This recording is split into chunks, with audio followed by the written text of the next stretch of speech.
You're listening to the Bathtub Refinishing Podcast, powered by BathTubGuys Refinishing. We discuss the refinishing industry, interview owners and operators, and give tips to business owners and entrepreneurs. Now, here's your host, Daniel Montalvo. Hello, everybody. I cut off the music quick because I just want to get this thing started. We have some special guests here from Ekopel. Go ahead and introduce yourself, guys. Hey guys, I'm Patrick Foley. I'm the owner of Refinished Bath Solutions. So we're the manufacturer of Ekopel. I'm Kelly Evans. I'm the operations manager here at the warehouse for Refinished Bath. I'm Russell, and I'm the lead tech in training for Bath Solutions. And you guys know the panel that we usually have here. So Jonathan from Perfect Surface Glazing and BathTubGuys Tampa. Hello, everybody. And then we have Carlos from A Kings Renovation. Good friends of mine, and honestly, people that I wanted to have here for this occasion because we've followed your guys' stuff for a while. I remember there was a product years ago that my dad actually invested in called Liquid Tub Liner. And then shortly after, I started seeing Ekopel come out and stuff like that. So it was like kind of, I guess, at the cusp of when this stuff started to like become a little bit more mainstream, the self-leveling, pour-on kind of epoxy stuff for the bathtubs.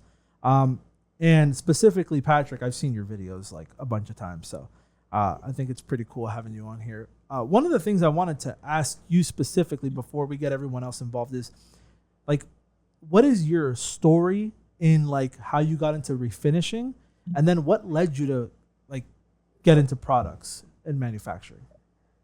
Sure, yeah, great question. For me, my father was an electrostatic guy. The company that we worked for did both electrostatic painting and bathtub refinishing.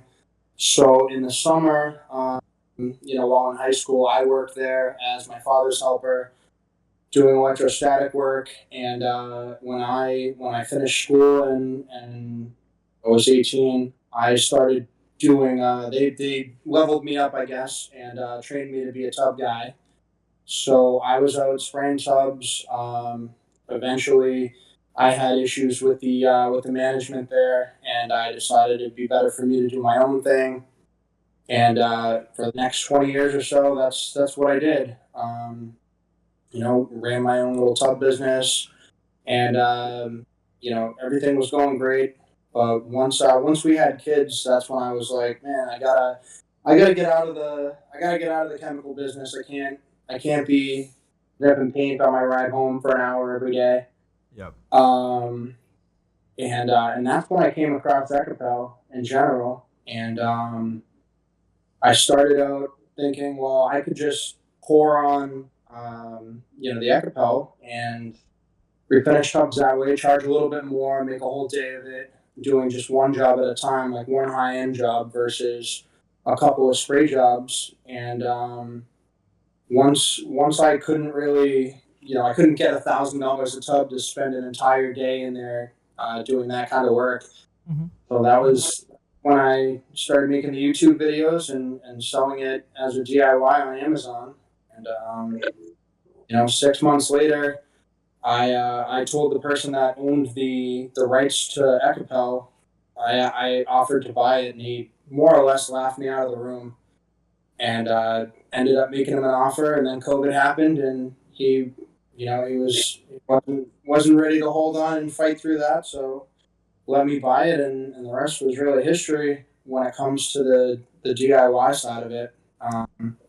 But in reality, the entire time that I've owned it and sold on Amazon and done all the DIY stuff, my entire mission has been how can a pro use this stuff, and that's really what led us to be here today. I worked with Russell the last year engineering, trying to solve all the problems of how we can spray it and do a job in 2 hours as opposed to 8 hours.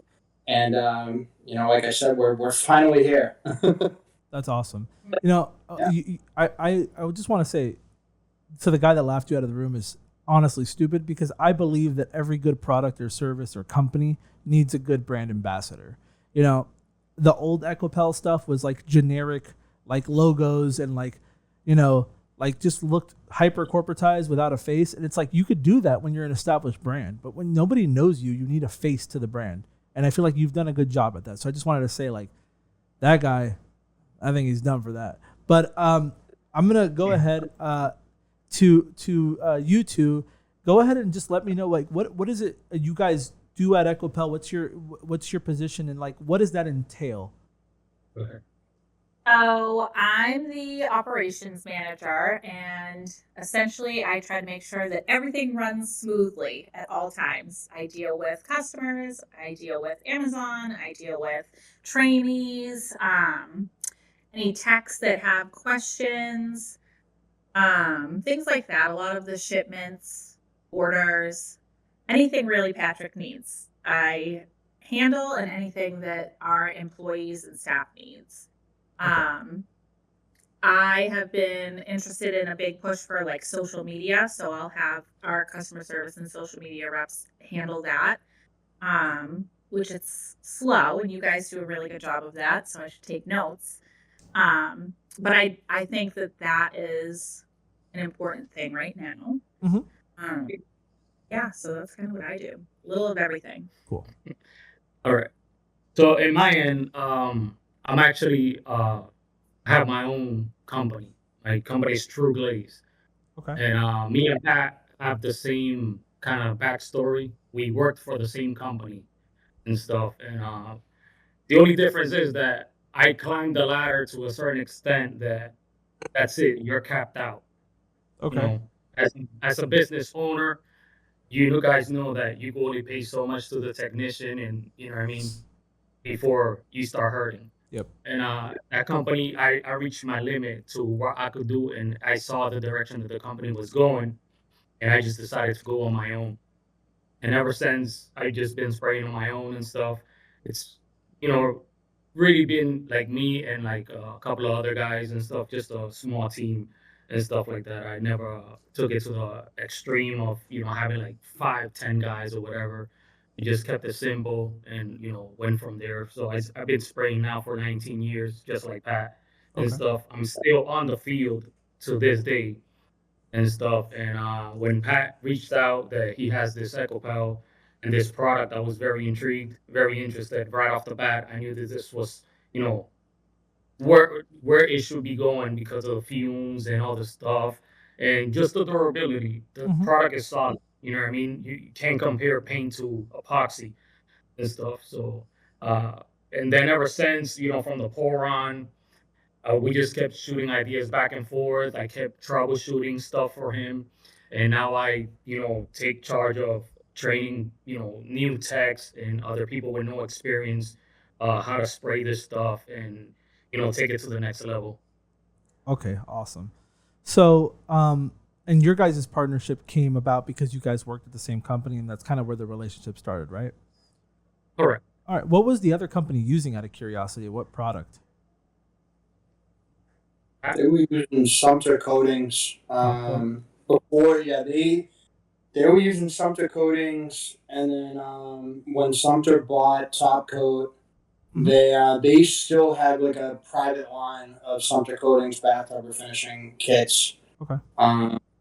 And I mean, they had like 10 or 20 techs out there doing, booked 3 months in advance when we worked there. Okay. And now they've been sold, and they have probably like 4 or 5 techs. It was a tough spot for us, but it was a great place to learn. Okay. And they took us to where we are today. Okay. So, one question I have for you guys, and I what exactly is Ekopel? Is it pure epoxy or is it a hybrid? It's a hybrid resin, so the bulk of it is epoxy, but it's modified so that it's going to have extra UV properties, and obviously the epoxy is glue, right? So it's gonna get a great bond. It's gonna be tough as nails, but the variant versus just a standard epoxy with the additives that are in there. It's made so that it's not going to yellow and it's not going to I don't know my tongue. It's not going to yellow and it's going to dry harder. So that was one of the big things that urethane gave us for all those years before we started modifying the chemicals that hardened it. The best qualities were the hardness and the pencil hardness, and that it could flex with the hot and cold of the shower, so that it actually maintains its bond. To the epoxy primer that's under there already. But that's how it was formulated.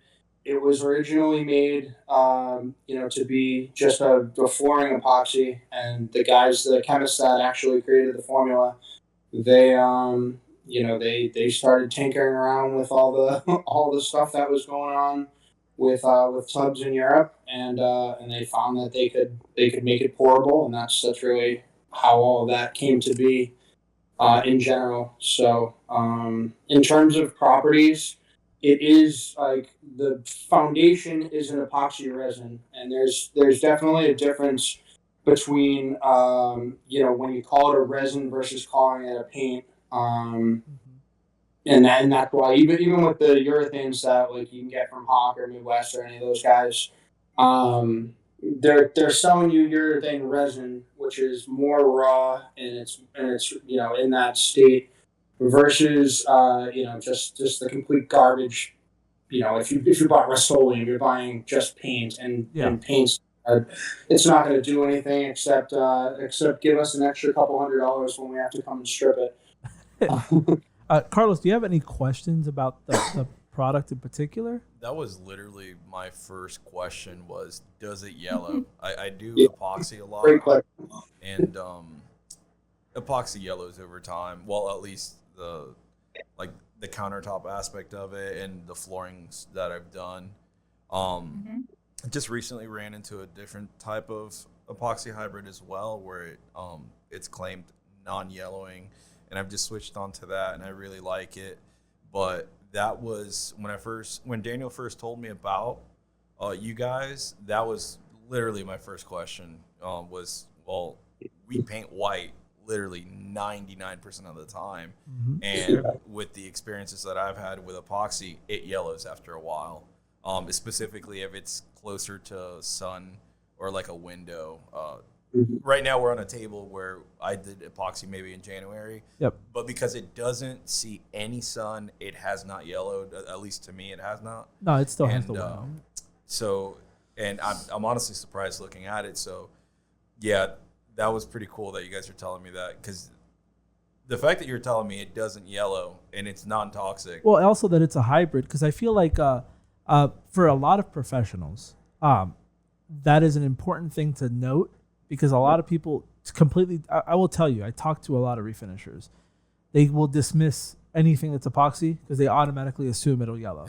Now that we know that it's a hybrid, that kind of changes the game, because it's like that what is it called? Polycoat. Polycoat is what Carlos was referring to. That's a polyurethane epoxy hybrid, and it's polyasparate. Yeah, and it's being used for countertops.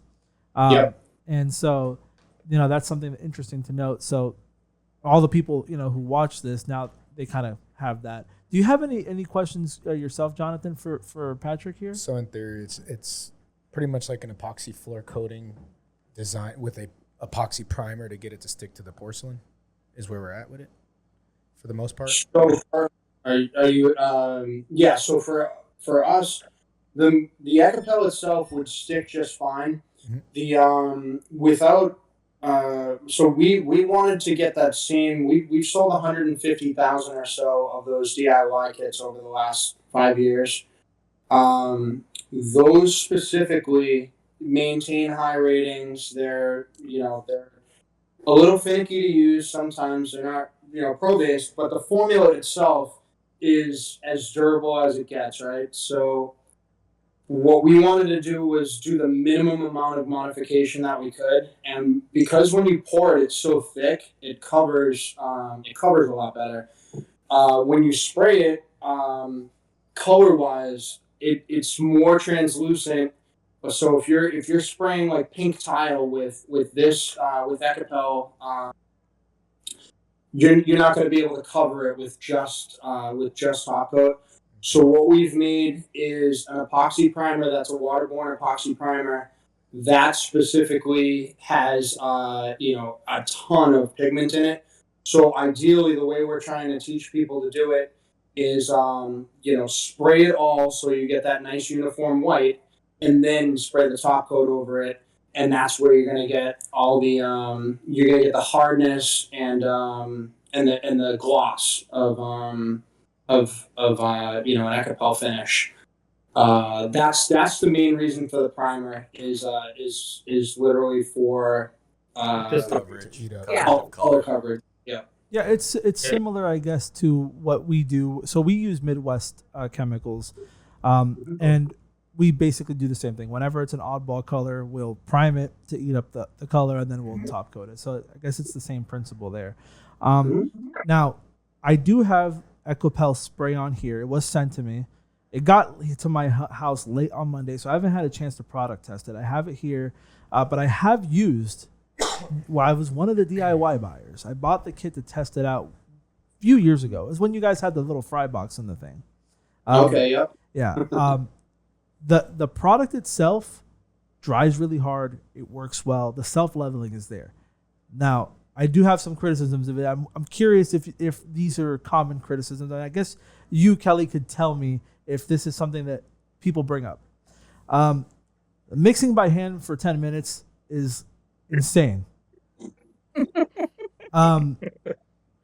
Yes. Is that something that's brought up often? And surprisingly, it doesn't come up that often because I think people, doing it themselves want to make sure that they're doing it right. They don't want it to look DIY.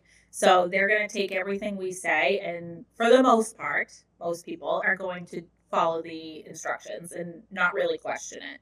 Okay. But for pros, yeah, you're going to say, what on earth is this? Yeah. There's not a pro that I've encountered in the entire time that I've done it that's not been like. But in all seriousness, can I just use a drill mixer? That was literally my question right Yeah. now. I was getting ready to ask. And when Yeah. I put mixer notes get in, that. we're going to do it. But it just introduces air if you do that. Okay. I was about to ask that. Yep. So it creates air bubbles essentially. Yeah, exactly. And then you got a heat gun extra, which can make it too thin on the sidewalls, and if that happens, then you get like it kind of looks like you have fish eyes on there. If you use like too much heat in there and it runs down too thin, it's translucent. So yeah, it's never the people that complain about the pour on kits are never the 70-year-old grandmother that does it. It's always the guy that's I've been painting walls for 20 years. I'm an expert handyman. It never says I'm a little old lady and I did a bad job. It always Right.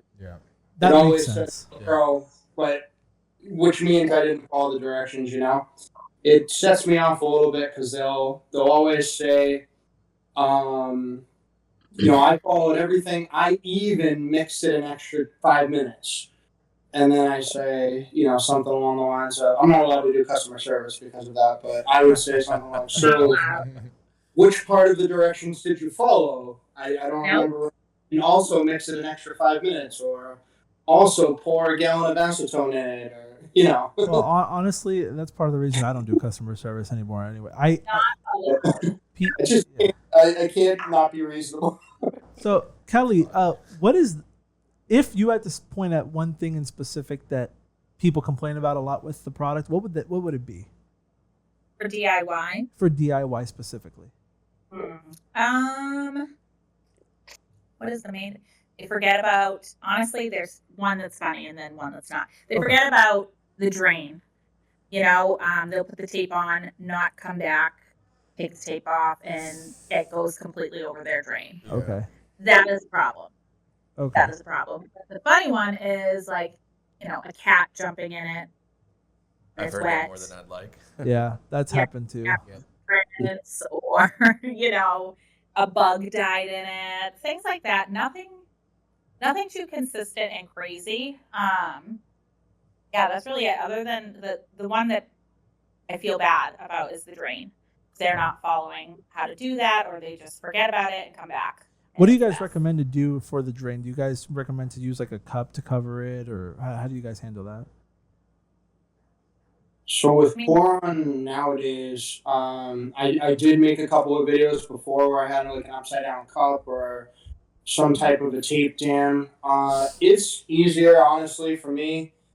With Poron, I would now recommend just pouring it with regular, regularly taping the drain and then slice it out with the blade. And then afterwards, I let it run down. I scoop it once when I'm finished. I let it run down for like half an hour. Then I'll scoop it. Then I'll give it another half hour. I'll scoop it. That'll be. It's usually like two and a half or 2.5 hours or so before the material's not dripping any further onto the tape, and that's when I would pull it. Mm-hmm. If you have a plumber or it's a claw tub or anything like that, the best way to do it is to remove the drain. But I personally have gotten damage claims for installing a drain wrong, and I got in trouble for that. So I don't recommend like pros doing that.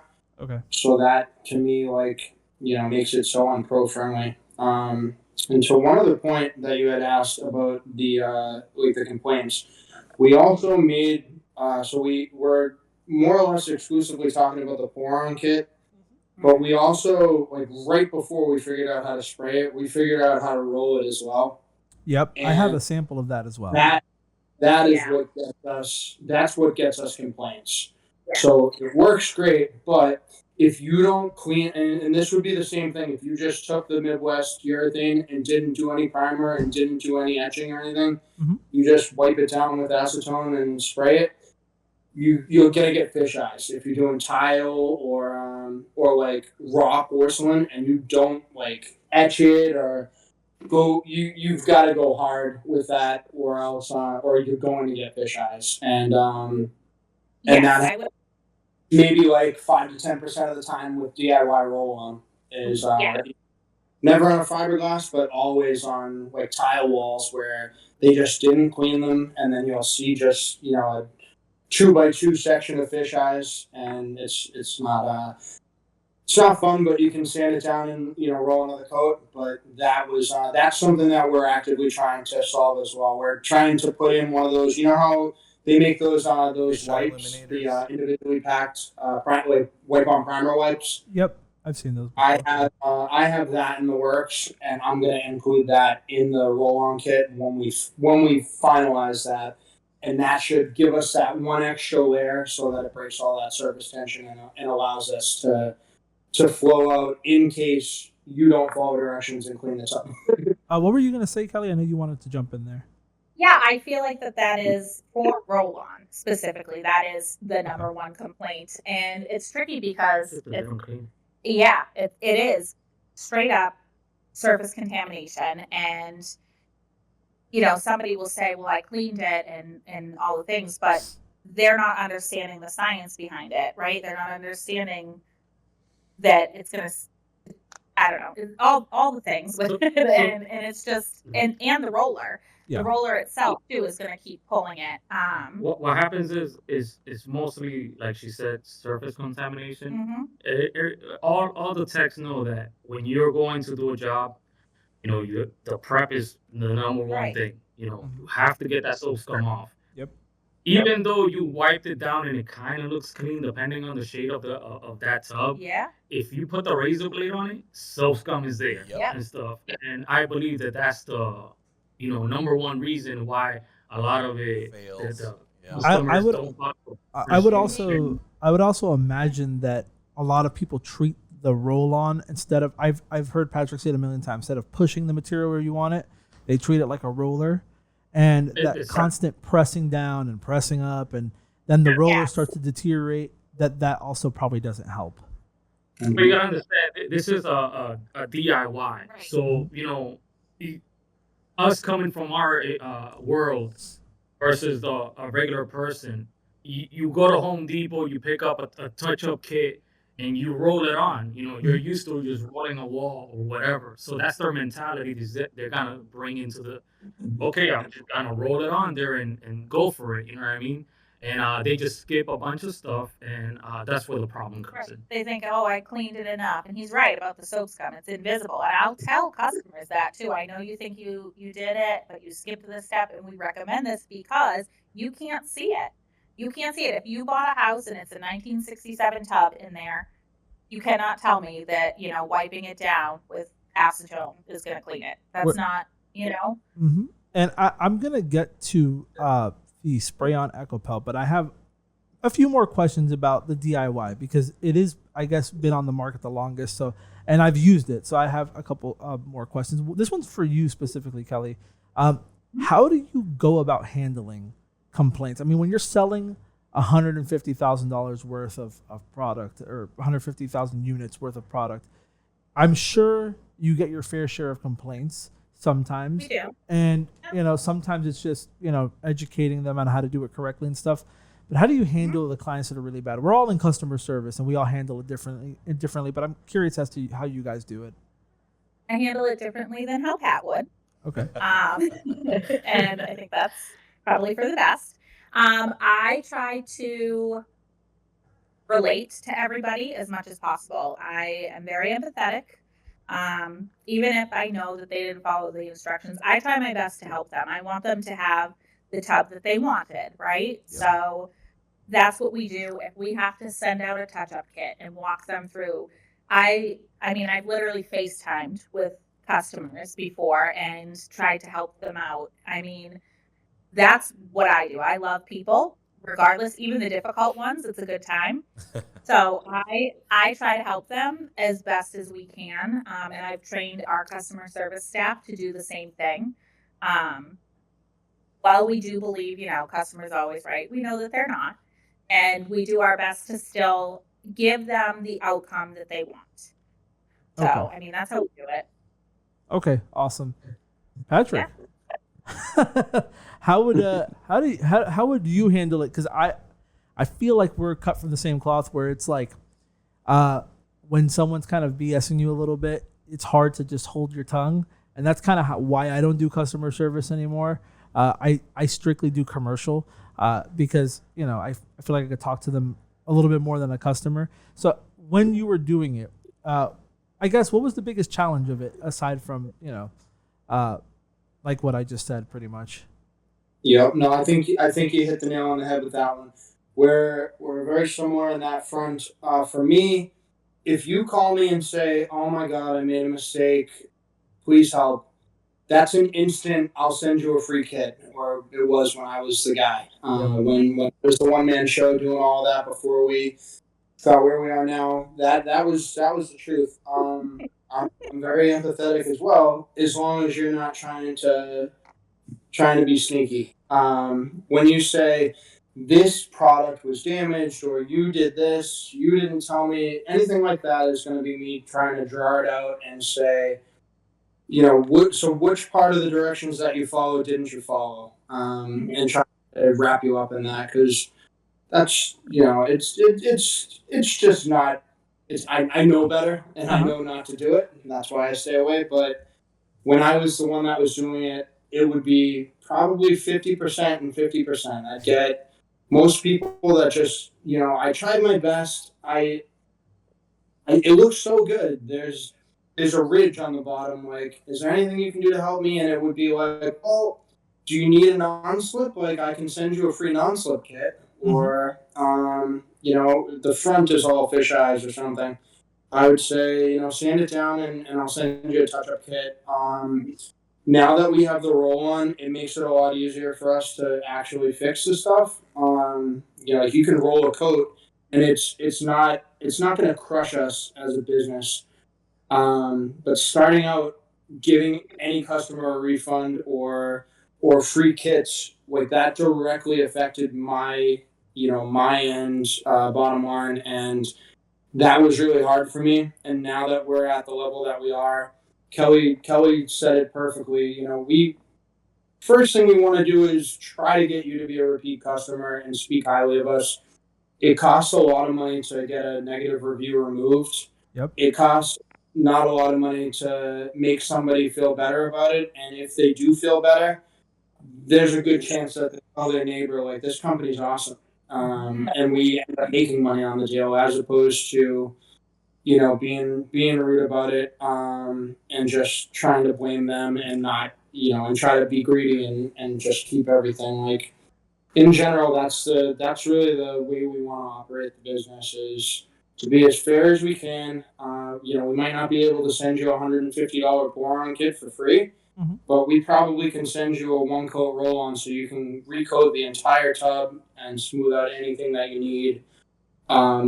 Just as a courtesy, just to try to say, that's what Bath Solutions is all about, and we respect them for that. That's We will take the time. We'll take the time to get them to where they need to be. I will say I do internally think the same way as Pat, but I just don't say the things to the customers and try to rein it in a little bit. So I do understand where he's coming from, and he's right most of the time. Yeah, so yeah, I used to be a little bit more. Here's the thing: it was hard for me to do it because I can kind of sense when people are lying, and sometimes they'll just outright show you that they're lying. One of the big things with traditional spray systems is that you can't use a bath mat on them, right? They'll start the suction cups. This literally happened like 2 days ago. The lady's like, I read the warranty to a T, and I followed all the instructions, and I see the rings from the bath mat, and she's like, no, how would you accuse me of such things?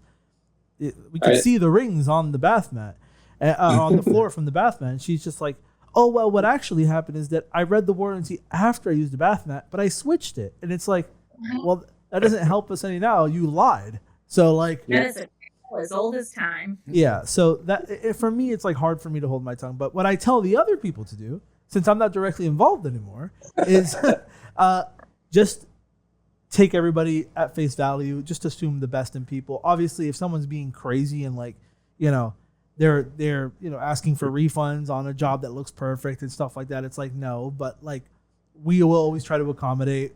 I literally, if someone complains about this dumbest thing, I always go back at least once as a courtesy, even if it's like a speck of dust, because I use it as an opportunity to get a review out of them. The review is going to get me so much more work, and it's going to do so much more for the reputation of our company than saying no over something so dumb. And use it as a time to educate the customer too, Yeah. So that's kind of how I handle it. I'm glad you guys do too, because I talk to a lot of refinishers, like I said before, and a lot of them, one of the biggest issues, it's not the biggest issue, but I'd say one of them is that people charge way too cheap for this stuff, for what we're doing. You're sending someone to someone's home to perform a professional service, and you want to charge $250 or $300. It's like, well, the moment you have to go back, now there's no money in it. So what do?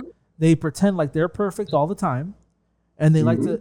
They don't even go and look at what happened, and they just all the customers suck, and their reviews are down in the gutter. It's like they complain about the industry as a whole when it's really just like you have no customer service skills, and also the race to the bottom is very much that you're racing to the bottom. If you have no margin left, you can't afford to go out, then there's no point of you being in business. So that's one of the things I've seen. So I'm glad you guys operate that way, too, where you guys take care of your customers and receive feedback. So I'm going to jump into the spray-on stuff, and I want to see if you guys have any questions about that once we get into it. But go ahead and explain what, obviously, I guess we can, kind of brainstorm it, but what was the thinking going into the spray-on stuff, and what has the success been like with it so far? So with the spray-on, since literally the day that I first used Ekopel Pour-On, I was like, I'm gonna run this empire of green refinishing. How could hotels not want this? How this? How that? And because of the price I was charging, because I had to do it as a one-day service and take the entire day. I couldn't go do 2 or 3 tubs in a day or a shower. I had to charge, $1,000 to do a tub.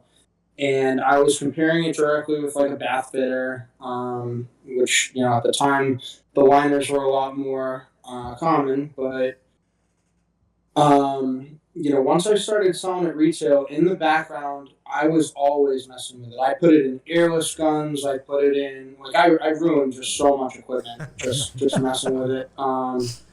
Don't do any of that nonsense. Everything we've done works and it's repeatable every time at this point. But we wrecked a lot of equipment. We wasted a lot of time paint. Doing all this stuff so you don't have to. In general, though, my entire time was things I would work on are only how can I make this so you can do it in 2 hours. I tried doing it where I heated the bathroom to 150 degrees so it dries same day. I found a way to do that. It's possible. It's not very efficient and it wouldn't be a good way to run a business, so that didn't work. Then I got the roll-on stuff going, and in talking to Russell about it, I'm like, well, no pro that sprays is going to want to switch and be a roll-on guy, so that's not going to work. And maybe 2 weeks after that, we were like, why can't we get it in the turbine? We can do it. We locked ourselves in Russell's training lab, actually. At his location, we locked ourselves in for a weekend, and we sat there, and we changed the smallest thing maybe like 20 times, and eventually it was like, dude, it came out perfect, and we found that you can spray another coat right after, and then we're looking at it, and we're like, we got it. So once we had it, that then came the decision of, well, should we keep it for ourselves and try to build a new company, try to franchise that out? Should we try to chase like a miracle method? Should we just, try to compete against Hawk and Midwest and all those guys? And we kind of sat on it for a couple of months, sharing it with people that would call in saying that they've, that they're spray guys. We would say, we have this spray, you should try it. But we didn't do any marketing with it. We just did it in house. Russell and his team used it on their properties. And once he started getting feedback from it, from the property managers that he was working for, he was like, dude, we got to do something with it. So we decided that we'd offer trainings, and that's when, Russell signed on to be the trainer, and we tech support guy. And at that level, we started posting that we have it. We still haven't found the right platform, right? Because, realistically, how many of us are there? There's, maybe 1,000 guys, maybe 1,500 guys in the country. So getting to them and getting through the wall of, it's not broken, why should I fix it? Those are the two biggest barriers for us. Right now, we have a pretty good base of people that were using roll-on or pour-on. We've switched them to do spray. I think Russell's done maybe 5 or 6 trainings. We really only released it a couple of months ago, so I think he's done 5 or 6 trainings. We have 4 or 5 companies ordering, full sets every month or two. Ordering full 16 gallons or so at a time. They're doing pretty good, and they're guys that came up from nothing. It's a guy that was rolling 1 tub a week is one of our best customers. He just ordered a full next level set like that, and he's trained a guy now. We've changed his life. The messages I get from him. It just feels great knowing that it's an option. For me, I was told a long time ago, look around at who's doing what you do for a trade if you want to see if it's a good trade. And it would be, if there's older guys doing it, then you're in a good spot. I don't think I've met more than 1, maybe 2 people over 50 that spray tubs. It's not physically possible to just, do that when you're 70 years old. going up there and breathing the fumes and then climbing and down the stairs, carrying everything. So for us, we were like, man, let's make it sustainable. Let's make it something you can do. And now that we've tried and tested it, we've sent it to labs for when you asked about the yellowing. We've done UV testing. We've done pencil hardness testing. We've done bonding tests. We've soaked things that were etched and not etched, and tried to do bonding tests on all of that. We care about you guys in general, and we want to make it a sustainable thing where it's something that you can both do it long term, you can be proud of it, and you can grow. So that's kind of the message and why spray came about. For me, chasing it in general. Okay. And do you guys have any questions? I have 2 questions. Go ahead. I'm dying to try it, honestly. Yeah, I'm gonna try it. Well, we got some right there to try, but you go ahead with the question. So one question is the variance in temperature. So when, depending what region you're refinishing in, like in Florida, we use different types of reducers based off of how hot the day is. And humid. Do you guys have any tests in regards to dealing with the coatings in different ranges of ambient temperatures? So in our end, we're up north, so we deal with a lot of different temperatures, especially with the cold. And that's when we're switching over that we did all this testing in my facility. We tested, I'm telling you, like 100 different ways, how much acetone, how much, like every number we recorded. Yeah. And I just treated it like I do with any product that you're using. You gotta understand, I'm in the field every single day. Yep. So for my tech to say, hey, this is new and now I have to do something different to it, that wasn't the way to go. Is we wanted for you to pick it up just like you do now and go to work and stuff. I haven't had a problem with the formula as is, the way we have it right now. And right now the temperatures out here are like in the 90s, hundreds. You know what I mean? Mm-hmm. So if you don't have AC in that house, you know that bathroom is 100 and something. Yeah. Mm-hmm. The Ekopel does act a little different from paint, but when you use your regular paint and you use acetone or whatever reducer you're using, it flashes off pretty quick from MEK to the acetone. It's a big difference on how it flashes off. Yep. With the Ekopel, I haven't experienced the big flash off. It actually stays a little wet longer, so you could put the coats that's needed and stuff. So this was what I was telling Pat, that we shouldn't switch too much the method of doing things, because techs are not gonna want to switch over to a different product. It's hard enough when you switch from a certain brand like Hawk to Mint. It's day and night. Yeah. A spray totally different. So it's totally different also with this, but it's simple enough that you're only incorporating the top coat. And the only difference is that some techs use a gray primer. Mm-hmm. The ones use maybe that yellow one that I seen around and stuff like that. Yep. We recommend use a regular epoxy white primer, or you could get the ones that we have that is the water-based one and stuff. And you don't have to switch anything other than the top coat. You gotta understand that the fumes come from the top coat. Mm-hmm. When you leave, it's fuming out, it's gassing out. So that's the problem. When you do your primer, it flashes off quick, the smell is gone, your fan should be efficient enough to get rid of the overspray fast enough. So there's not gonna be smell. Gotcha. Now you do your top coat and you're all set. There's no flashing of smells, there's nothing else. It's like, I'm telling you that if you find a smell, I'm not gonna say it's 100% gone, but we could definitely say with confidence that it's 95 or more higher gone. Okay. Gotcha.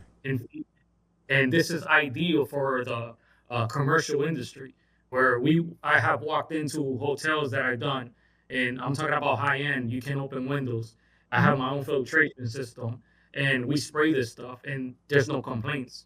Before it was like, oh, I have guests upstairs now complaining. This goes into their vents. You know what I mean? So this is the way to go when it comes down to commercial. I would also add, I do have some spray techs that are using the spray in apartment complexes in like New York City. And one of them told me it was a game changer because he did not have to have his elderly, wheelchair bound customer leave the apartment. He was allowed to use this product without having to have anybody leave, and it didn't bother them. Mhm. So when that tech told me that, I was like, oh my gosh, that is amazing. As long as your ventilation is obviously on point, like it's supposed to be, a tech knows what to do. They're in that bathroom secluded. They have their vents going. It doesn't change anything other than the smell, and that's the key. There's no huge fumes after the overspray. Is to a minimum. Mhm. Normally, you have that big cloud of overspray that you're waiting for the next coat because you have to vent out the bathroom. The overspray actually leaves a little quicker with this stuff. As you protect yourself the same way. Everything stays the same, and that's the key. We wanted to keep it the same so the technicians don't have to switch their technique. They don't have to switch other than adjusting a little bit to the paint Mhm. because you can go crazy how you do normally. It's just a little bit of adjusting, but it's all the same. And I think that's the key. And this is only what I'm gonna call it phase two of this product. As Patrick said, there's still more stuff in development. We're still, uh, you know, testing this stuff out every single time we go out there in the warehouse in my shop. If there's something that's going on, we're gonna test it and stuff. And hopefully phase three will come and is more better for what's going on and stuff. But as of now, this product is it works, and I'm not saying it just because I use it all the time and Nice. stuff. So Are you guys offering custom colors, or is it just the standard white finish as of now? So for now, we're mainly doing white. Mhm. We have the ability to do others. My Because I don't want to until we pick up more volume and we get potentially just from this one show. I mean, we're reaching all the people that we want to reach, right, by talking to you guys. Yep. When we pick up our sales of white to pros, we may plan on stocking a couple of different colors. Right now, white, biscuit, black, gray. That's all I purposely stock right now. More can be done. What I think, and this is one that I'm gonna defer to everybody as we develop. Would you guys more prefer knowing the exact formula of how to tint white, or would you prefer to buy China White, or American Standard? Because stocking, 10 different colors on the shelf so you can buy a quart or 1 gallon every 3 months is a waste for us, but it's also a big extra expense for you guys to pay an extra 10 Yeah. to $30 for I think a a color that you may or may not use a bunch if you had us specifically show you, the exact formulation to make it for yourself. Yeah. Where a tint kit could be, $50 to $100, and you probably have a lifetime supply of tint.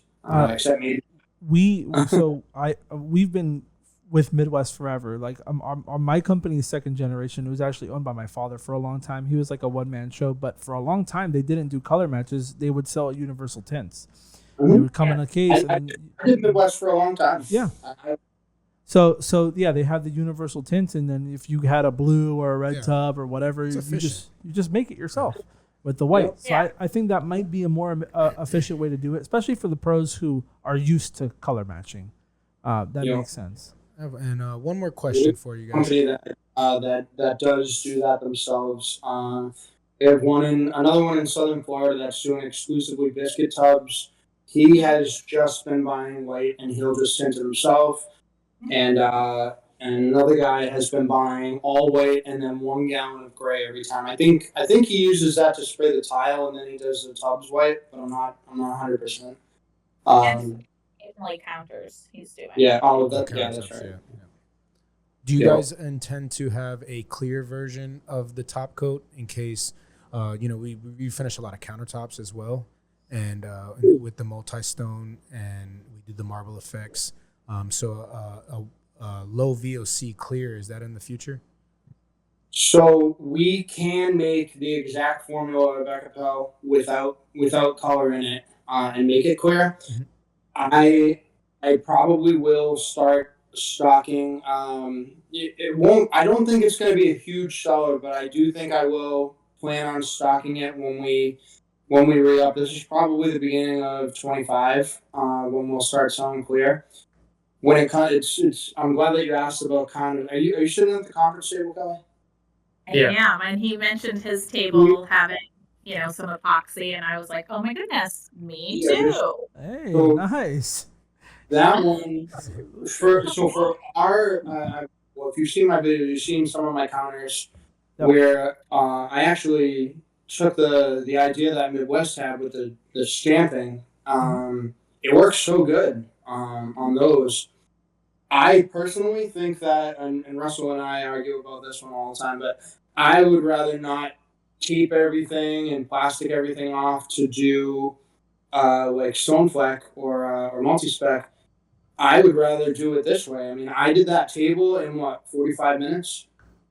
I mean, Was that yes. I did it in 45 minutes, maybe an hour max, including prep. I think a lot of people Yeah. are afraid of the creativity part of epoxy. Like, And Yeah.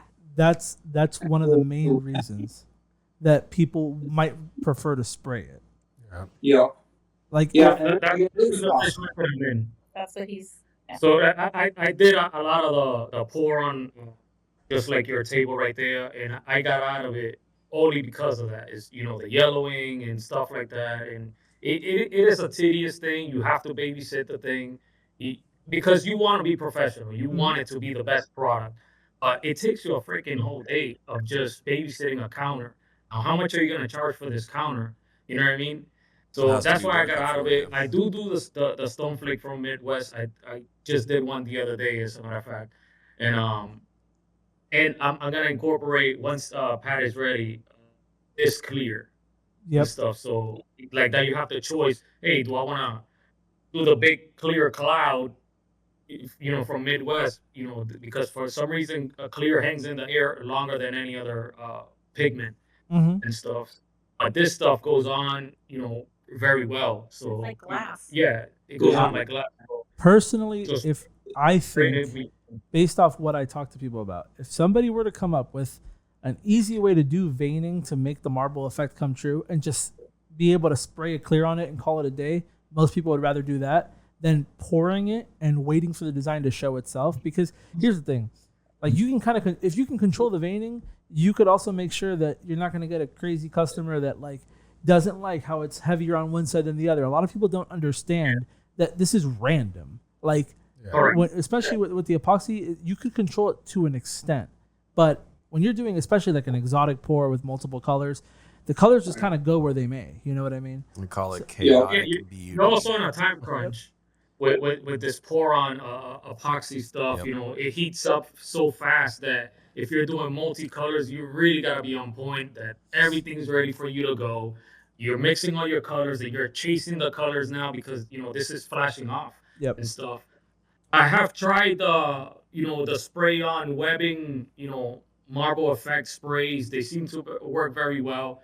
And all I had to do was give it the white base coat Mm-hmm. and hit it with the web. Came out with the veins and stuff like that. So you could go as heavy or as light as you can, and then just clear it. You know, and stuff, so. I saw someone. Her name is Marissa. She's been on the podcast a few times. She has Permaglaze of Texas. Correct. She actually had a crazy good idea, and I didn't think of it until I saw her do it. She buys the different nozzles for the marble effects, because a lot of people's main complaint with the marble effects is that it comes out too heavy, But with the thicker gauge nozzle that they sell, you put it on there and it comes out nice and flat. That way you don't have to sand in between coats and all that stuff. Yeah. So Yeah, so with that spray, it again, it's just a little learning curve. It's not that bad and stuff like that. The key thing is, you could buy a bunch of colors and stuff. So Yep. that's easy and it's done. Yeah. So if you spray it down low, it gives you an effect. If you spray it up high, it gives you an effect. Yep. So it's just how you want the webbing to fly off and land and stuff. So it's just a little practice and stuff. But what she did was a good idea with switching the nozzle and stuff like that. But that's all it takes is how fast you move and how high or I how low personally you are. zigzag. It gives you a different effect, and it's crazy, but it's so easy. Instead of you loading up your gun with the specs and shooting this, letting it sit because you have to let that flash off, and then coming back and now clearing it, and you know what I mean. It's just more and more and more. I think that way is way quicker. yeah, for sure. For me, with those, that's my argument with it is so everything, all the other stuff that is on the market for counters, which I don't think you should do. I don't think Ekopel is available to do crazy designs and stuff. You can do what's on that table. You can do a basic Carrera marble. You can do it the same every time. But that's one coat of material. There's nothing else there. There's no primer. There's no there's no in between. There's no top coat. That's finished. It took me 1 hour to do that entire 12-foot conference table. And I don't have to go back and babysit it dripping, but that's because of the design of Ekopel.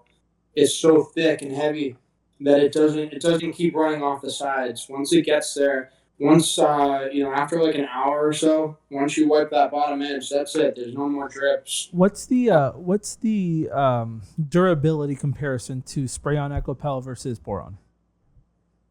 The pour on is probably 20 times thicker, so it's going to be it's going to be harder in general to scrape it off and to break through it. In general, the pencil hardness was for the pour on, it was off the chart. You couldn't break it with any of the pencil tests. With the spray, it was a 6H, which is double the urethane. Okay. Yeah, I think it was a 6H, right, Kelly? We just got it weeks ago. Yep. We just had it. Yeah, so it was a 6H as opposed to 3H, which is a basic aliphatic urethane. Okay. So in terms of hardness, it's very hard.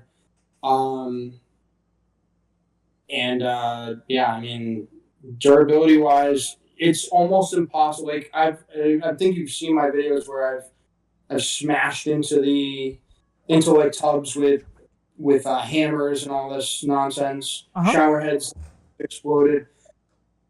It's impossible to get a chip on the bottom of a poured on tub. Maybe on a corner you can get a chip there, and if water gets underneath it, it would be able to turn it into essentially a tub liner and have it lift up and stuff.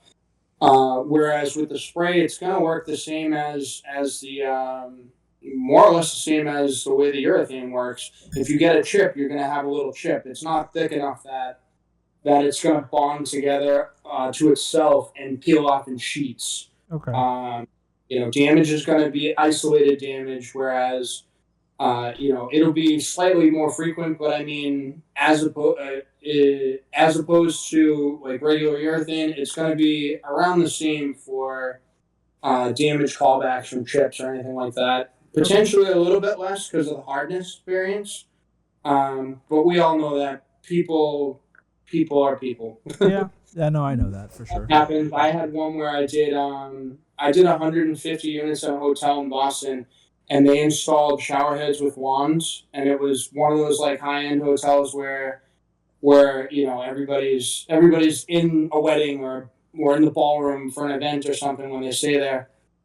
Yep. So they come upstairs trash and they drop the wand. Yep. They gave me a complaint. This was just with regular urethane years ago, but the shower one kept hitting the same place, and they were like, well, this stuff is cheap and it's not working. They're all getting chipped. And I was like, show me. And like, there's 6 of them. And they show me. They're in the exact same place every time. And I was like, dude, I took the wand and I held it down there. And I was like, why would you install this here? This makes no sense whatsoever. Yep. But that was just an architectural error. And they were like, oh, all right. And so I fixed all of those, and then they changed all the shower heads. Yeah, I do. I do the tubs for the Grand Floridian at Disney, and they have these shower heads that are rectangular with sharp edges, Yep. and when they hit the tub, they literally just spiderweb crack. Yep. And Hammered. yeah, and I just tell them I'm not going to give you a warranty, and I still charge them like $750. I don't really care. Yeah. Like, it's up to They're them. getting that for one night. Yeah, especially at that. They'll hotel. give you that all day just to make sure that you finish it today, so they can rent it tomorrow. Exactly. I did want to mention the pricing. What do you guys charge for like a regular kit of Ekopel, and how much material does that get you, or like how much work can you get out of that? Sure. So I have a whole breakdown I can share with you. We have a few different packages. The way we've done it is obviously Ekopel is by ratio, right? So you're going to do a 3 gallons of part A to 1 B. And if you do that with a primer, that one kit is about $1,000 it comes out to. And that gets you 30 sprayed tubs. So it goes up from there. Like the next one is up to 60 tubs. And the next one is up to 120. So it's typically 160 a gallon for up to 4, and it drops down. Like if you get 8 or more, it goes to 150 a gallon of top coat and down. I have a whole breakdown I can share with you, and that might be easier. Essentially, you're getting like 30 kits, like 30 tubs from a complete set, right? So the 3-to-1 set is going to get you about 30 tubs, depending on how much you use normally.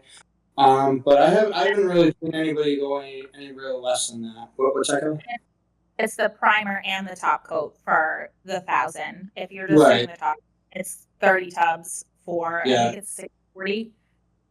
Okay. So yeah, everything we do winds up coming down in volume discounts. We have 3 different size packages that just bring it down a little bit more each time.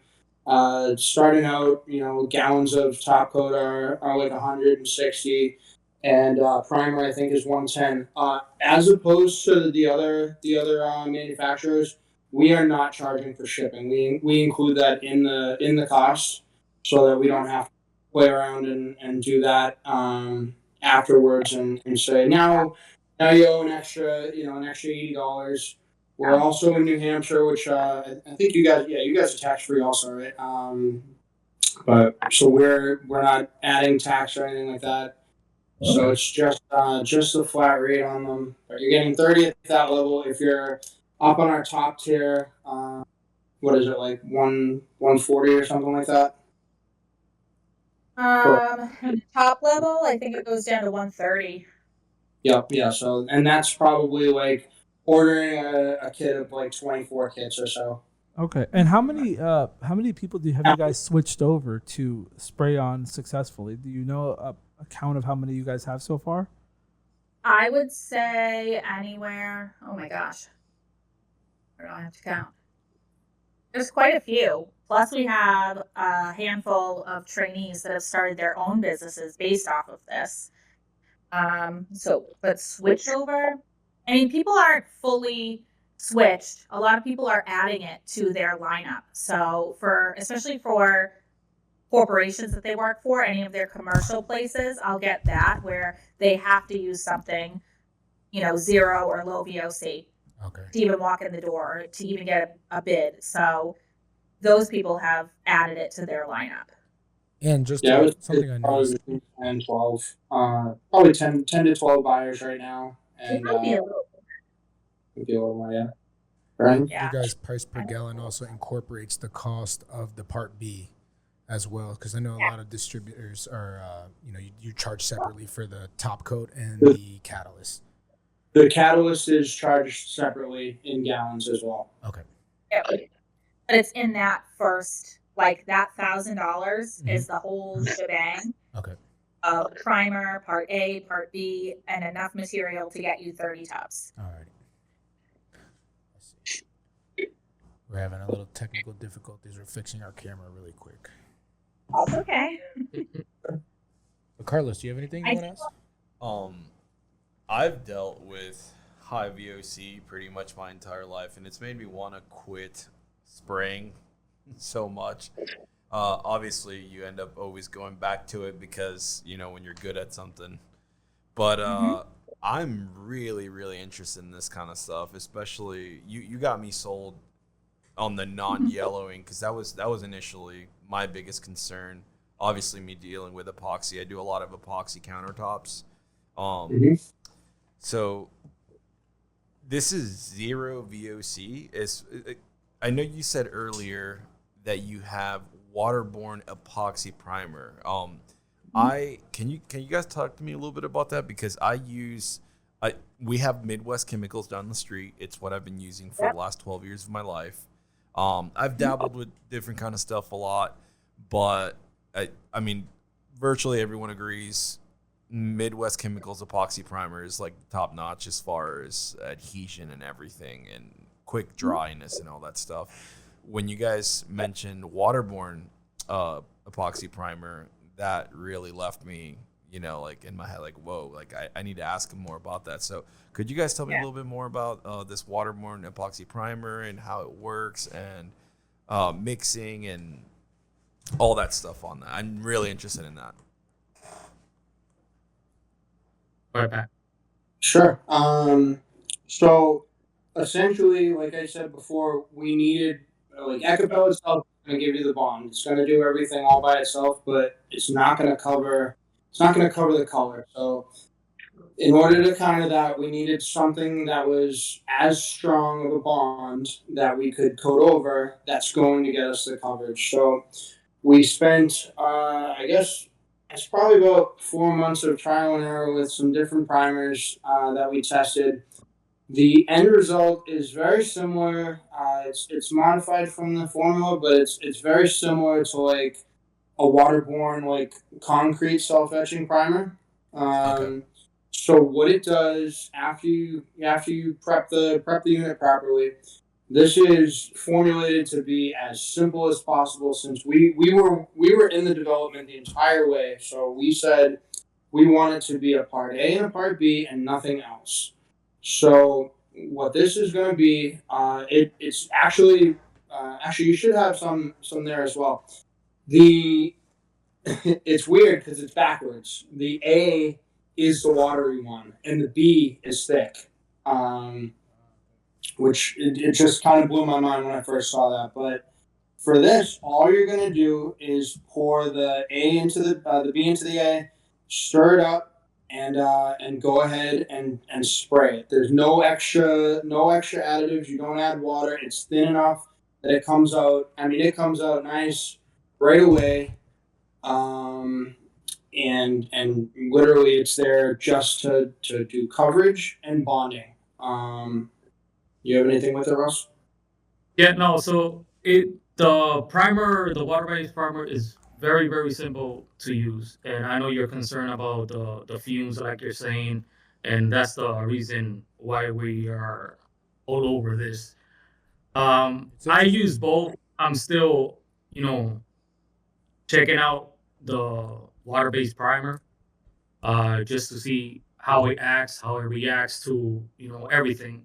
I want to see how long it lasts, if it's gonna be a callback because of the primer and stuff like that. And so far, so good. I haven't had any problems with it. It literally is that no fumes.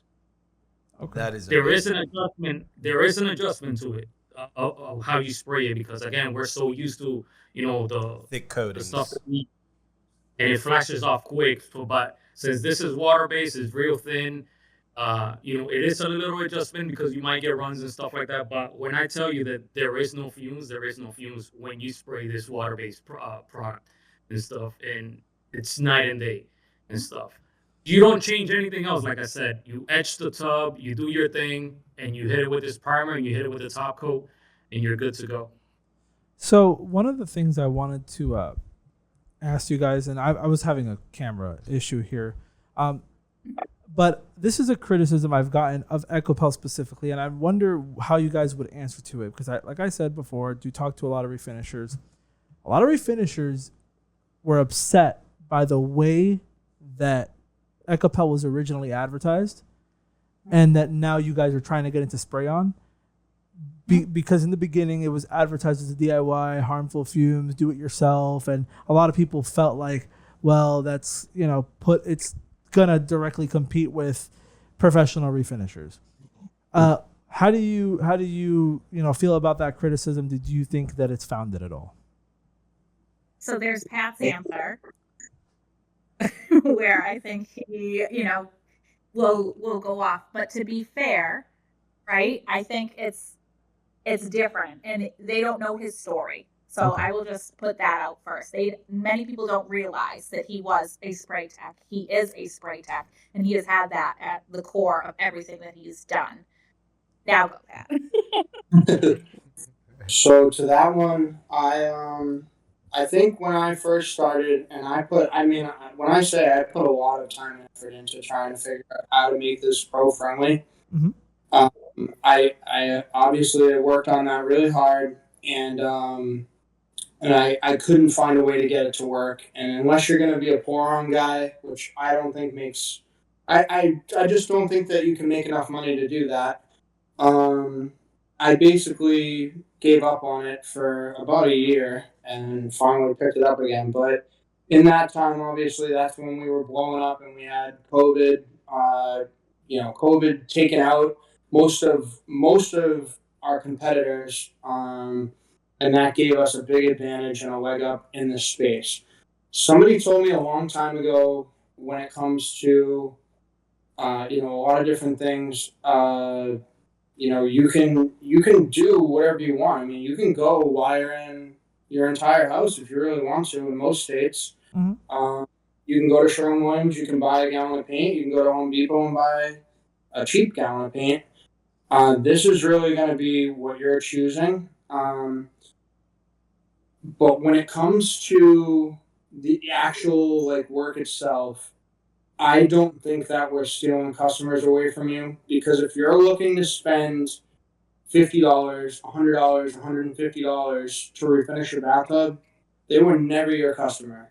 They're Yep. never going to triple their price. There's nothing you can say that's going to convince them to let you come into their house and make them pay 4 or 5 times more. And if you could convince them, they're the customer that's going to give you a guaranteed callback, because now they have to maximize their budget. Yep. So they're expecting you to give them perfection. But I do respect where finishers come from, because when you're a one-man show and you need that check, and then there's a potential threat out there. I think bigger companies that are larger, I think that they aren't as worried about a DIY product. I think that smaller people, like the people that you said are competing on price, if you're charging $200 to do a tub, and they can buy this for $150, now I am competing with you. I want that customer. I refer them to you. So just to add on with Pat, the do-it-yourself kit has always been around. Yep. You go to Sherwin-Williams, they have a do-it-yourself kit. You go to Home Depot, they have a do-it-yourself kit. Spray on. They got the Rust-Oleum now. Yep. This I don't know. I forget the name of it. It's all over social media now. Rolling a tub now. Oh yeah, I You know seen what I that. mean? I saw it on TikTok.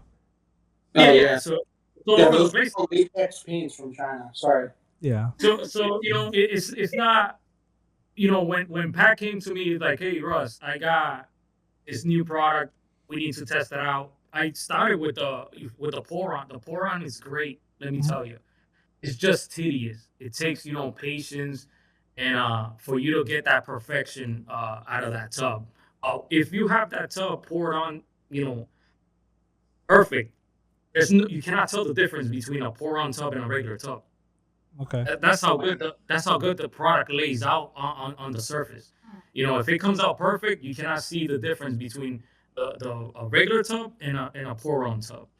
Now, coming to the spray, Pat has always wanted to introduce the pour on and the spray on to the To the market. technicians, Okay. to the markets, to the pros and stuff. And that's why we are on the spray on side now, that it's more pro friendly Okay. and stuff, because again, you don't have to adjust too much to the product. You already spray every single day. That's your routine. You go, you know what I mean, from prepping to spray. There's no change other than the product that you're spraying on and stuff. And the benefits of it is that there's no fumes and stuff. Okay. Whether you start with a regular epoxy primer like you do with Midwest and finish with the Ekopel, or use the water base and finish with the Ekopel, the difference in fumes is significantly huge difference. I would say one more thing with it too is, so it started with, obviously we had no proper pro method, so it's more trouble than it's worth to try to sell pour on to a pro. But now that we have the proper material and the proper way to function as a business working with pros, to just speak directly to anyone that's a pro that's listening to this or watches the show, we don't want to tie these two things together. If you are not an actual professional that's spraying tubs, this is not a product that you should go buy a Harbor Freight gun and do. You need to take a training and learn how to become a pro. You're gonna wanna have lessons and learn how to do it. And nobody's gonna be able to just go on the website and just buy our pro material. You're gonna have to need it. You're gonna need an account. You're gonna need to talk to. Kelly will be. Kelly's one of the people that you work with. We have a couple of other direct account managers that are going to help you get set up with pricing and ordering. But we're not trying to give anybody tips and tricks. I am not going to release any videos saying, "Hey, this is how you can become a spray guy tomorrow." Mm-hmm. I want to help the actual pros that care about their business. If you're coming to switch to us, I'm not going to make this some mainstream thing where I'm just going to produce 100 videos and say go buy a Harbor Freight gun and good luck. Like we're trying to keep it very separated and say DIY is DIY. It's a different market, and the pro business is made for you guys. We want to help advertise your businesses. If major hotels call or anything like that, we want to ship them to whoever we work with that we trust. Honestly, I mean, there's obviously fly-by-nighters that exist in the industry, plenty of them, but we don't want to support that. But if you don't have high ratings and we're not gonna share clientele with you, because we want to help boost your business specifically. Anybody, like I said, that's listening that needs the reassurance of that. That is what we're looking for. We're not trying to get every customer that we can get through the door. We want to work with long-term customers, and we want to help grow their business as a team, and we want to advertise and do that properly. So any feedback you guys have for us, or anybody listening has, definitely send it to us, because we want you to understand that we're on your side. We're doing this for all of us. Well, one of the biggest things with this industry as a whole is awareness of the industry. It's hard enough to get brand awareness. It's even harder that a lot of people don't know what it is. You tell them you refinish tubs, they're like, what the heck is that? Which is why my content strategy, this is going back to what we were talking about really in the beginning, Kelly. It was, putting out content often and stuff like that. It's really more about just putting it out. Honestly, I stopped overthinking it. I used to want to be like, I want to make the best thing possible. The those are the ones that perform the worst. I literally put out a meme. It was like a meme video with the bath mat thing that I was telling you about. And it got like 6,000 views by itself. Then I'll go and I'll put a carefully curated piece of content out and it'll get like 10 views. It's really just more about volume. There's no rhyme or reason. Disheartening. And trying to market, something where I've known that there is this hesitation in the spray refinishing industry to come towards a DIY product. And Pat's right, we absolutely try our hardest. And that's also where I struggle in teeter in the social media market, because I don't want to, push DIY and think that pros think that, that's all we're doing. And, it's a fine line to walk. Mm-hmm. I will say that any pros, I vet them. Mm-hmm. I do my best, because I don't, like he said, I don't want somebody going to Harbor Freight, getting a sprayer and trying to use it. No, that's a bad representation of what we're trying to do. We don't want that. So I will, tell pros, if you buy product from us, you get listed on our website, and we say, here's a pro installer. If you don't want to do it yourself, here's somebody who knows how. Here's somebody that can still give you that, zero VOC. If there are any hotels that call us, apartment complexes that call us, you don't want to do it, you want to hire out, here you go. Here's our list of people that use our product. So we do want to support these techs, in their business. Okay. Do you have any other questions, Jonathan, Carlos? Honestly, no. Yeah, you guys have answered everything. Both these guys know, with me, it's always been about, the toxic stuff as far as spray. So really, I can't wait to try it. Like, I really do. I'm gonna give this a shot. Yeah, we could do a follow-up after and just, continue to talk about how everything came out and stuff. Any questions, Jonathan, before we get off of here? No, I'm just interested in the water-based epoxy. Yep. Because, cabinets, we refinish cabinets as well, and everything's going water-based. And they're pretty bulletproof on the cabinet side. So I'm interested to see if we can integrate that into the tub refinishing. I agree. Yep. Yeah, Well, I also do the cabinets and stuff, and so I deal with all those paints, whether they're still in the urethanes or the Like Renner, Poly 2Ks, Renner, Envirolac, Envirolac, ICA, all those products and stuff. So, that's why I have my shop and stuff. So I know where you guys are coming from and stuff like that. So, no, man, it was a pleasure, guys. Honestly, if you guys don't mind, just to kind of pick you guys' brain, Carlos again here. I'm gonna be kind of hitting you guys up because with me doing cabinets, I switched to water based for the same exact reasons why I could potentially be switching to Ekopel because of the toxicness. I mean, I used to drive home after doing a tub.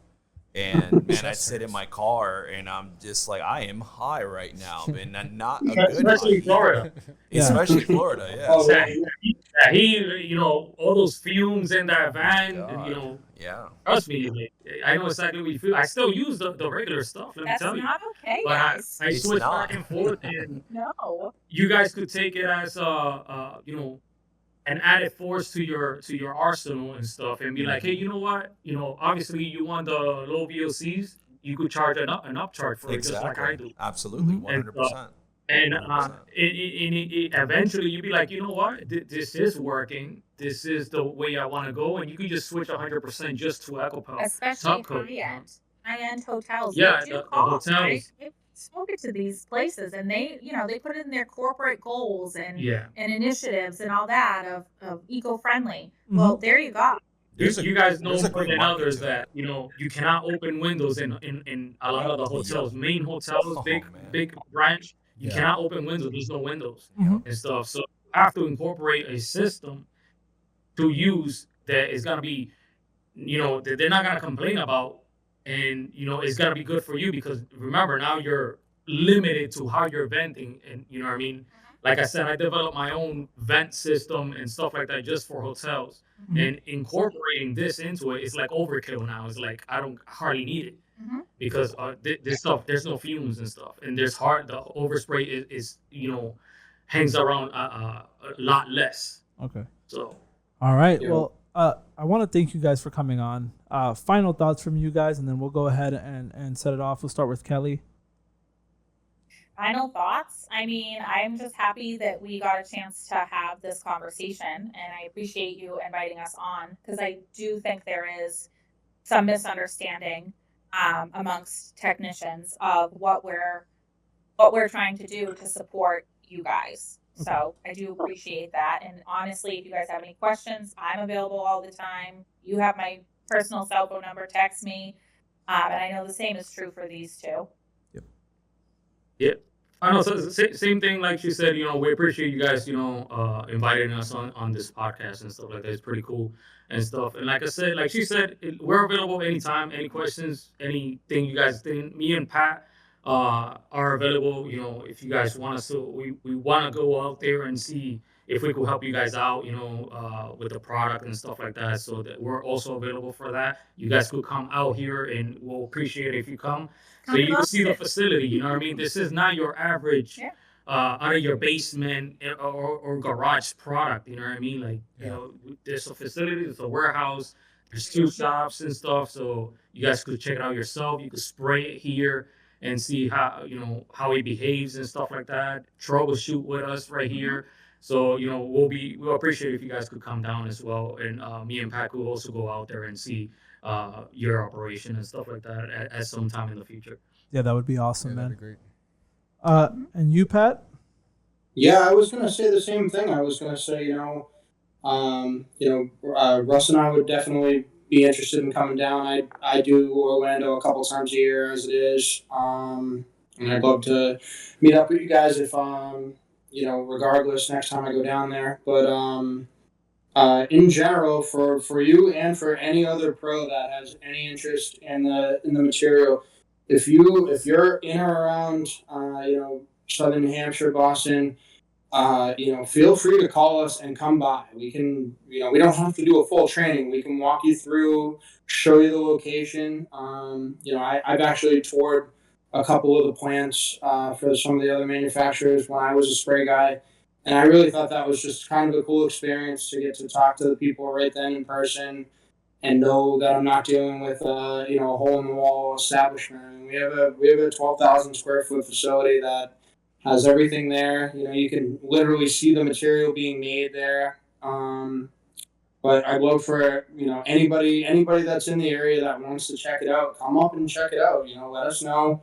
We'll set up a time where we can be there and take you for a little tour, maybe even show you, just a quick little tutorial of it. But there's that.